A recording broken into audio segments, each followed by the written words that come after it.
எங்கள் தினசரி அப்பம். அவருடைய வார்த்தையை விசுவாசியாமல் இச்சிக்கப்படத்தக்க தேசத்தை அசட்டை பண்ணினார்கள். சங்கீதம் 106:24.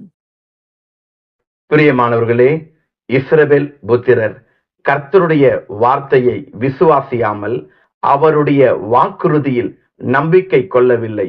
தேவன் சத்துருக்களை முறியடிப்பதில் எங்களுக்கு உதவுவார் என்பதை அவர்கள் நம்பவில்லை.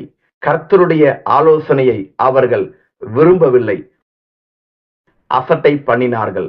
நாம் அவர்களைப் போல் இராதபடிக்கு கர்த்தருடைய வார்த்தையை விசுவாசிப்போம். சிறிய துவக்கமாக இருந்தாலும், அற்பமான ஆரம்பத்தின் நாளாக இருந்தாலும் அசட்டை பண்ணாதிருங்கள்.